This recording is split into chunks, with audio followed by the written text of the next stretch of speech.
Hi, welcome to My Thoughts Exactly. My name is Paul Brule. These are my thoughts exactly. So this is a special edition. This is the Where's He Been edition of My Thoughts Exactly. Also the Where's His Goofy Hat and Where Is His Stack of Books edition. On or about May 25th, I was down at Pigeon Forge / Gatlinburg having a well-needed vacation when my phone rang. So my next door neighbor, he said, "I hate to ruin your vacation, but your house blew up." I said, "What?" He said, "Your house blew up." Well, to make a long story less long, although this video will probably be kind of long, it wasn't my house. It was my car, the Gray Ghost, the legendary Gray Ghost, blew up twice in my driveway next to my house. So my house caught fire. By the grace of God, the Bridgeview police were there suspiciously quick. I ain't saying that they did anything. I'm just saying everybody was surprised how quick they were. Put the fire out, put the car out. Minimal damage. Surprisingly minimal damage to the house. My bathroom, about 4 years old, blasted out. My kitchen, about 2 years old, maybe 3. Whatever. Kind of dinged up, but it wasn't terrible. But here's the thing. When this happens, you got to move out of your house. They're going to empty your house of everything you own. Every stick, every candle, every shoe out the house. And they put you in a hotel until you can get a temporary habitat. So, the last 2 weeks, I've been struggling with habitats.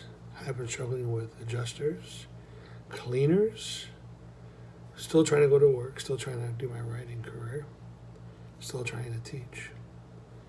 So, the current moment, I'm in Oakbrook Terrace in a above average hotel. I was in Cicero at a Residence Inn, and Saturday, which is going to be my catch-up day, I'm down there in my room working on my computer like I do. I look up, there's a big cockroach on the wall. I say, "You gotta move me to a different hotel." That's gonna be a problem because all my stuff is here. And there's a lot of, books and groceries and clothes and such. I said, "Okay, throw me in another room." So I go up 2 floors, pack all my stuff by myself, up 2 floors. I get there, I unpack. I sit down at my desk to read, and there I see a cockroach. Son of a bitch. So I called the hotel relocation people that are supposed to be taking care of me. And after about 40 minutes of them being completely unhelpful, they got me a hotel out here in Oakbrook. My longtime brother and lifelong friend, Van, came and he got me. And we packed up my car, packed up his car, and drove out here. So now I'm here. I went back up to the day after the fire when I met the adjuster from the cleaning company. I said, "Look, lady, I know you got your job to do." She said, "Give us the rush clothes." I said, "Mostly, here's some more clothes." Okay, I said, "I need 2 things to be prioritized. My slippers, because who likes to walk around a hotel room barefoot? That's gross. Also, to be honest, slippers are comfortable. They make me feel comfortable. I feel like I'll be okay if I got my slippers on." So the 48 hours turned into 72 hours. They finally come. The slippers are split. The soles ripped right off. The hat band is rolled, completely rolled. This is a beautiful fedora. It was a gift. It was way more than I could afford. Beautiful. My regular fedora, my pork pie, my normal pork pie I wear, that was in the car. That's torched. My wrestling hat, the little tweed pork pie that doesn't fit right, that was in the car. That got torched. All my masks, my nice mask from wrestling, whatever, torched. Anyway, so the hat comes back, it's ruined. The shoes come back, the slippers come back, they're ruined. Now, in the midst of all this, I am the victim of a nefarious hate crime, and I'm not being sarcastic, and I'm not whinging because they happen.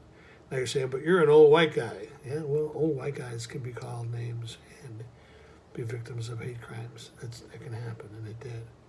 So while I'm trying to deal with my house being torched, my car being blowed up, now I can deal with this amazingly, it was just ugly. It was just freaking ugly. And the reason I warranted this attack was because I wouldn't do someone else's job for them. So now that's happening. So I haven't really been focused enough to make any videos. I did write 2 books, a kid's book and a coloring book, because that's how I deal with the stress that life gives me. The coloring book is called Kid Chaos versus the Sandman, and it's about a little boy who's like a toddler who happens to be a luchador, surprise, surprise, and his adventures against the Sandman, which of course is the allegory for him not wanting to go to sleep. And I just met this guy online, and we kind of hit it off, and he's illustrating it. And then the book, the kid's book, is temporarily working title is City Dog, Country Dog, and it's about whose dog Daisy and how Daisy learns to adjust to country life as well as city life. So that I'll probably have a different illustrator on, because the guy who's doing the coloring book is definitely a coloring book kind of guy. So I've been doing the writing and I've been doing some editing, but I need another couple of days. I'll probably start the videos again next week. I miss Pork Chop. I miss My Thoughts Exactly. And mostly I miss the poetry. But I got to get grounded again. I got to get settled again. I do want to thank John Aguilar, who's my good friend, who took me around the day we got back to take care of business, helped me buy a new car. I want to thank Mancari Dodge Chrysler Jeep. I bought a nice Jeep that took good care of me. I want to thank my brother Pete Burrell, P.D. Burrell. He went over to the house while we were still in Tennessee, and he called me and he put my mind at ease. He sent pictures. LaFonte Insurance. They're pretty quick to get people rolling on it. The Welcome Home Club, featuring James Sparling, to find a temporary habitat, because guess who's moving back to Berwyn for a few months? What not a lot of people know is my first novel that I ever wrote, which is a terrible novel. It's called Stranded in Stockton, and it's a euphemism for Berwyn, because I spent the first 40-something years of my life trying to get out of Berwyn, and I couldn't. And now, at this point, I'm going back, although only for a couple of months. So I'll be back. I'll be back soon.